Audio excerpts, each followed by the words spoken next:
lots to do. I just got back from Mexico.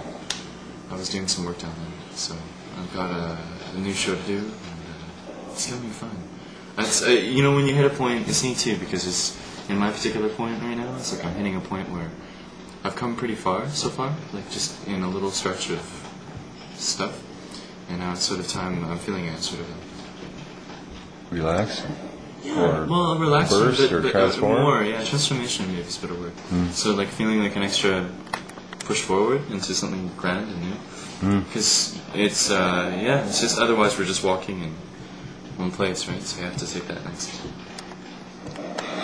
It's true. Nice. That's the next step. So I'm excited for whatever is going to blossom. But some things it's neat. It's beautiful. This is a beautiful part of the world, especially. There's a lot of homogenization in the rest of the world when it comes to characters and when it comes to the masses and how we all move together. So it's neat when there's pockets of cities that support and are kind of a blossoming individuality and character that we kind of come together and work. It's just something that I've found in Vancouver deeply. It's really beautiful. Like you're being part of that, or Rio, or anybody that you meet with a particular flavor, and it's neat. We've built at least a structure that isn't corrupted so deeply that we're able to expand and create with each other in somewhat of a sense of total peace and freedom, which is pretty rare, and it's exceptionally beautiful. So it's a nice place to be at the moment. It's good for peace forums. It's good for anything really, but it's gorgeous. It's good, eh? Yeah. Yeah, I just saw Mark last night. So we're sort of he hired me to do this because he liked what I did for other things. So it's beautiful that he asked me to help with something that was really kind of it was about kids, and it's about trying to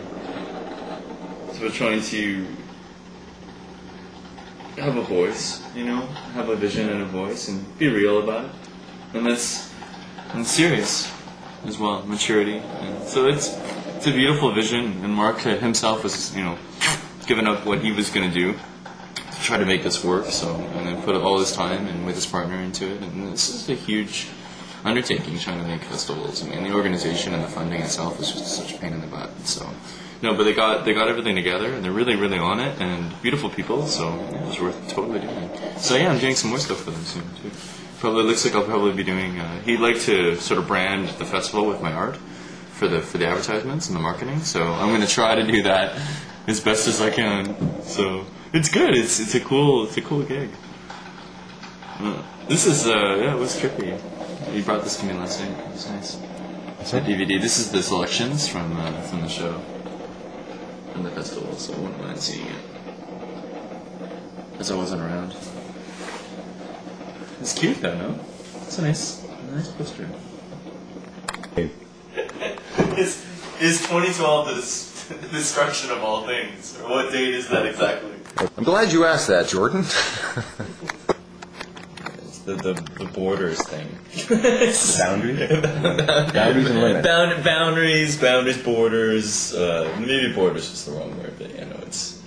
I do think the notion of boundaries is one that doesn't necessarily come into your repertoire. Well, no. It's in my repertoire all the time because I've been so ignorant of boundaries and limits, and I haven't understood the concept in many ways. And I've had all these experiences with everyone that I know, and boundaries and limits, you know, is the essence of it. And I think it's the essence of human relationship.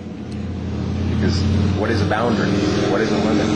And what's the difference in this space? What goes on in here, right, with you and us or anyone? And how do we communicate around that? And that to me has been my biggest learning. Because for whatever reason you teach what you learn what you teach or something. I just find in society the whole concept of boundaries and limits is something that is the core of the transition of paradigms. If we can really understand the value differences between each culture and how that creates different values and limits for each sort of perception. You should have that on yourself. I just see your reaction. Huh? Sort of in the manner in which you do so.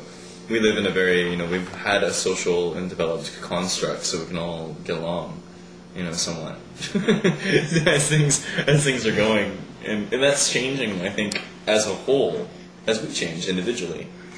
So, even the very act of your your character is part of that change. So the individual does matter deeply because that's part of the whole. That is the whole. Like, so as you change within individually, you know, and find your own sort of your own flavor and focus in this metaphysical experiment, you know, like called reality, you help change the greater whole because everything around you changes and then everything around everyone else changes. I mean, it's a really beautiful and incredible sort of expanding puzzle of beauty that is something that we can't see just with our minds. We have to feel with our inner voice, inner world, and it's a very exciting thing to exist. It's becoming very apparent that the work that we do just on a daily basis is so precious and beautiful. Despite, you know, like, because I know we have these external, everything has to be external for its importance, but not necessarily. You know, like, it's not all Laurence Olivier, or like, you know, it's not all theater. Some things are just from within yourself. Oh.